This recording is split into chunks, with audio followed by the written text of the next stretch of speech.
तुम्ही काम करता की फक्त पगारासाठी वेळ विकता?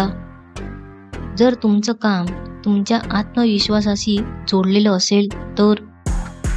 आपल्यातील अनेकांना कामात ताण, असमाधान किंवा भीती असते, पण समस्या कामात आहे की आपल्या विचारांमध्ये? लेखिका लुईस एल हे सांगतात, आपण जसं स्वतःला पाहतो तसं काम आपल्याला मिळतं. मी सक्षम नाही असं मानलं तर आपण कमी लेखले जातो.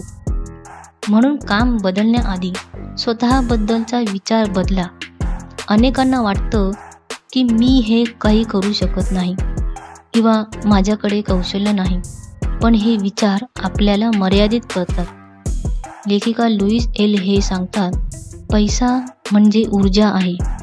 त्याला भीती किंवा अपराधीपणाची जोडणी केल्यास तो येत नाही.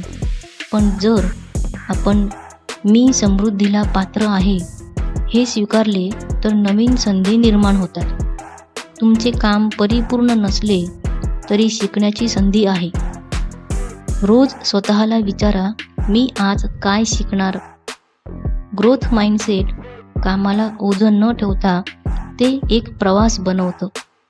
कामात लोकांचा तुमच्याशी वागण्याचा संबंध तुमच्या आत्मसन्मानाशी असतो. स्वतःचा आदर केला तर जगही आदर करतो. आजपासून सकाळी म्हणा, मी माझ्या कामात मूल्य निर्माण करतो.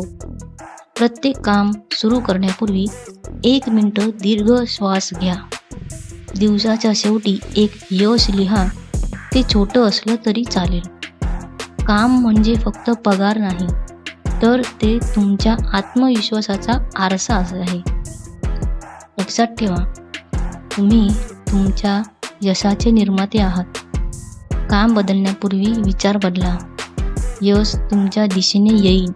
व्हिडिओ आवडला तर लाईक, शेअर, सबस्क्राईब करा. पुन्हा भेटूया पुढच्या व्हिडिओमध्ये. धन्यवाद.